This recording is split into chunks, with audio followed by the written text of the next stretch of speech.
Karibu. Ni mimi mtangazaji wako African Duta, na hii leo tunauliza, ni changamoto ipi ambayo umeweza kutatua inayokufurahisha? Hebu tukupeleke katika mkoa wa magharibi ya mto Nile nchini Uganda.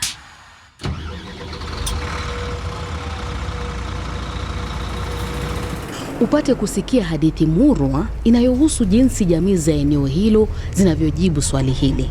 So as you come into Moyo, kwa hivyo unavyoingia Moyo unapitia Gulu, Atiak, Babo, alafu unavukishwa hadi upande huo mwingine wa feri. And you'll cross River Nile. Unavuka mto Nile. Kuna miti mingi sana njiani. Unavuka mbuga ya wanyama ili ufike Moyo. Safari ya saa 8 moja kwa moja tu kutoka Kampala.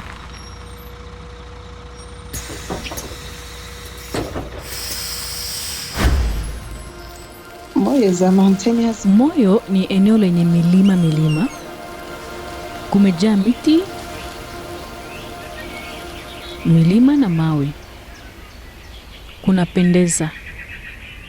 Lakini nyuma ya mandhari hayo maridadi ya kijani kibichi, vijana wa Moyo walijipata wakikabiliana na mlima mrefu wa changamoto mbalimbali.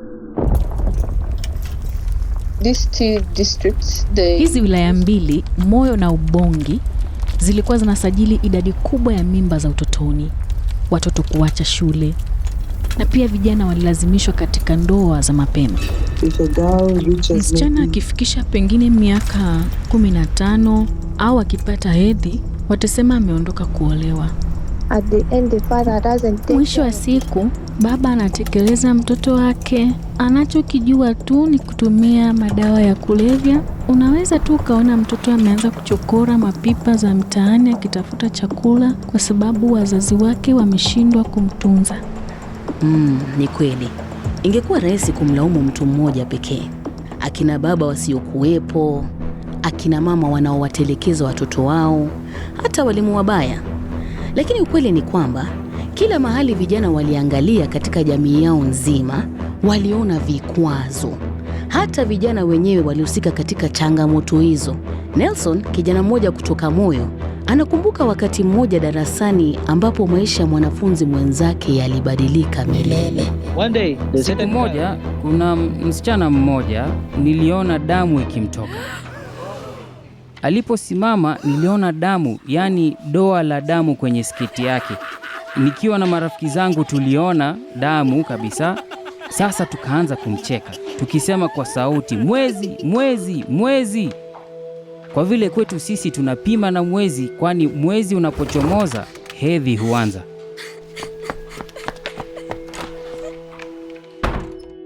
Alihuzunika. Aliondoka akilia, akaenda nyumbani. Hakurudi shuleni tena. Msichana mdogo anafukuzwa toka shuleni na kicheko cha wenzake. Je, wewe ungefanya nini? Utaanzia wapi kutekeleza jukumu kubwa hivi la kubadili mtazamo wa jamii nzima? Kwenda shule kulikuwa ni ndoto ya baadhi ya vijana wa magharibi ya mto Nile. Lakini ili kutimiza ndoto hizi, ni sharti mtu awe ameamka. Wanaingia Olualu.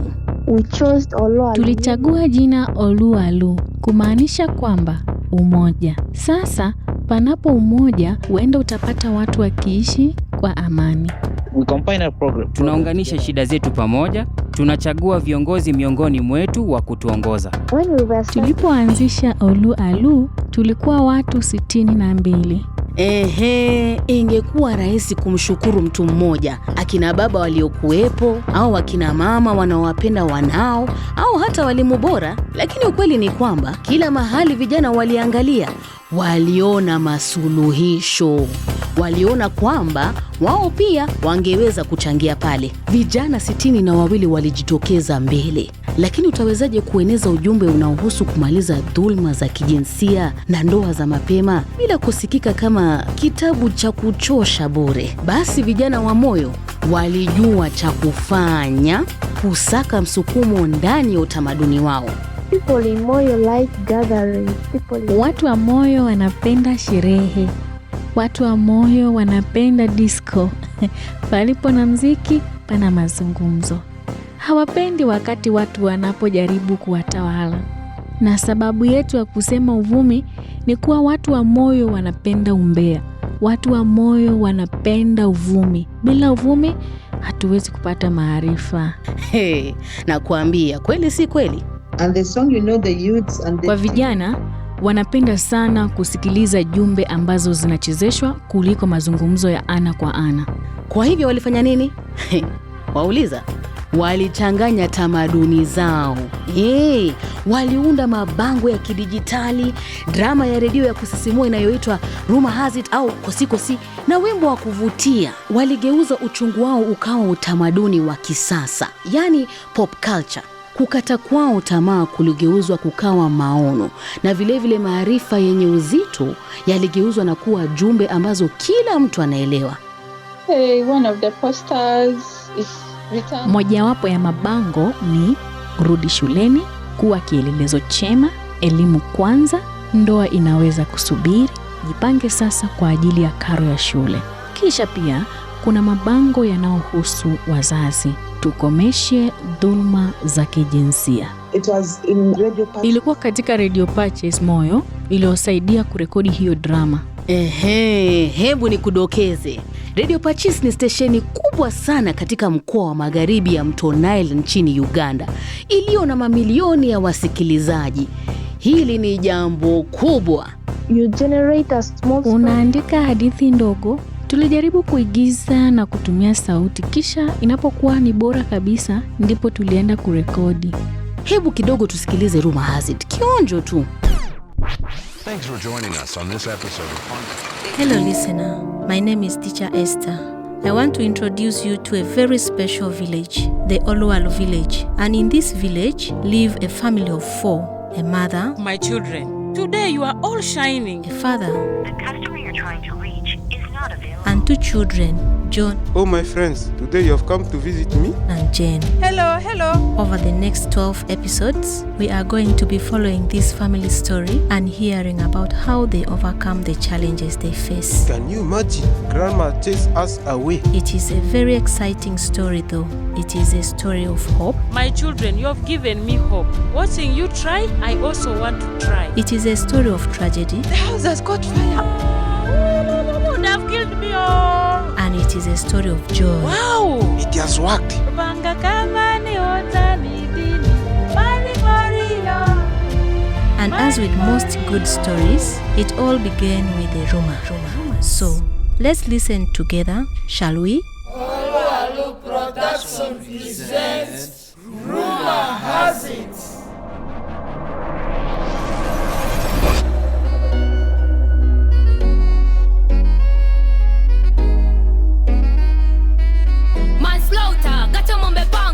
Kisha kulikuwa na ule wimbo uliokusudiwa kuingia kisirisiri ubongoni mwako na kusisimua akili na kuufanya mwili wako ucheze kwa lazima. Waliupeleka wimbo huo moja kwa moja hadi stesheni zao za redio na watu hawangeweza kutulia. Uko tayari? Haya, simama, nyoosha miguu yako kwa sababu ni wakati wa kusakata dansi.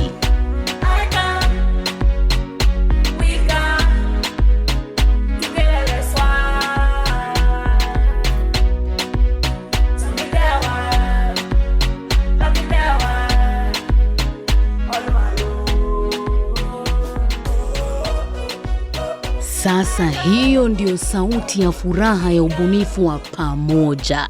Lakini je, kweli kulishuhudiwa mabadiliko yoyote kutokana na yale mabango, ile drama na wimbo wenyewe?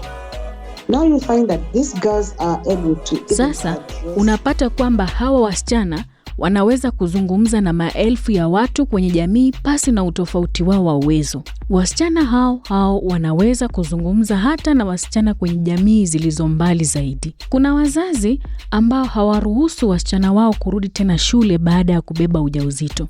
Hivyo basi hawa wasichana husema na wasichana hao waliobeba ujauzito kuzungumza na wazazi wao ili wawaruhusu kurudi tena shule.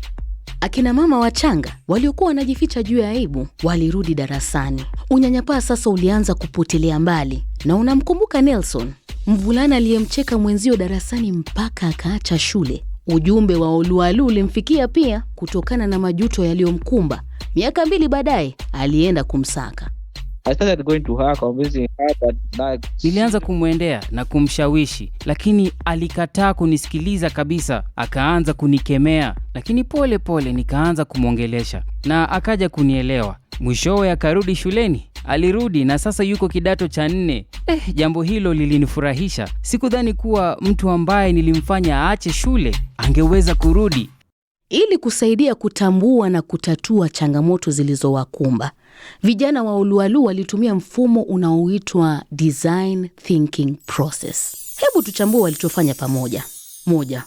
Kuona huruma. Badala ya kuhukumu, vijana hao walikivalia kiatu cha jamii na kuelewa changamoto zake, wakijua vizuri kwamba wao pia ni wanajamii. 2. Kueleza. Waligundua kuwa kikwazo kikubwa zaidi cha elimu hakikuwa umaskini pekee, bali ni kimya.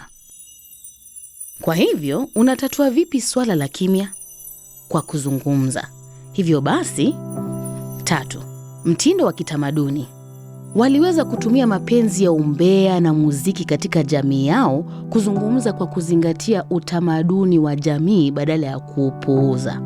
Kupitia mfumo huo, vijana waliunda Oluwalu, kampeni inayoongozwa na vijana. Sehemu ya kampeni yao ilikuwa Rumor Has It, drama iliyonasa wasikilizaji katika Radio Pachi siku 3 kwa wiki, ikiweza kufikia zaidi ya watu milioni 1.5, huku wimbo wao ukiruka kutoka jumbe za WhatsApp na kuingia hewani katika mikoa mbalimbali ambapo bado unachezwa hadi wa leo. Vijana wa Oluwalu walitembelea shule 100 kule Moyo na Ubongi na kufikia zaidi ya wanafunzi 5,000 kupitia midahalo na shughuli za kijamii. Vijana 62 walianzisha vuguvugu ambalo limepanuka na kufikia makumi ya maelfu ya watu, wote wakifanya kazi kutimiza ndoto zao. Na makundi ya jamii mbalimbali kote Afrika Mashariki yanafuata mfumo huu wa Design Thinking Process kutatua changamoto zao wenyewe. Kwa mfano, katika eneo la Lindi, Tanzania, shule 10 ziligundua kuwa watoto hawakuwa wanapata lishe bora waliohitaji kwa masomo bora. Kwa hivyo, walianzisha mashamba katika shule, huku hata wanajamii wakiwakodisha ardhi zao bila malipo. Hii imeongezeka na kufikia shule 90 zilizopewa vifurushi vya lishe ili kusaidia shule na wazazi kuwapa wanao lishe bora wanayohitaji. Na huko Kwale, nchini Kenya, watoto walikuwa wakiacha shule kwa ajili ya familia zao kukabiliwa na matatizo ya kifedha. Kwa hivyo, vijana hao walishikana na kuanzisha kikundi cha akiba na uwekezaji kinachoitwa Empower Me. Kwa kujifundisha jinsi ya kuwa na uwezo wa kifedha, wanafunzi waliweza kuhudhuria shule zaidi na kupelekea madarasa yaliyokuwa na wanafunzi wachache kustawi na kujaa wanafunzi. Hii ni mifano miwili tu ya jinsi vijana na jamii kote Afrika Mashariki wanavyojumuika kutafuta masuluhisho yanayowasaidia watoto na hatimaye kuleta mabadiliko katika jamii.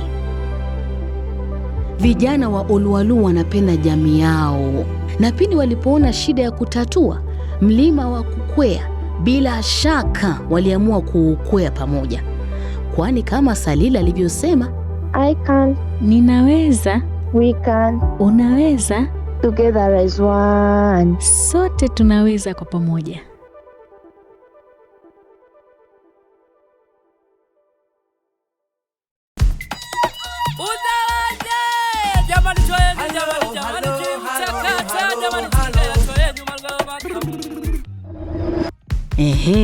Kwa hivyo tunapokamilisha safari ya leo, ningependa kukuacha na lile swali tuliloanza nalo. Fikiria kuhusu vikwazo vilivyoko katika jamii yako, kazini au hata nyumbani kwako. Ni changamoto ipi ambayo umeweza kutatua inayokufurahisha?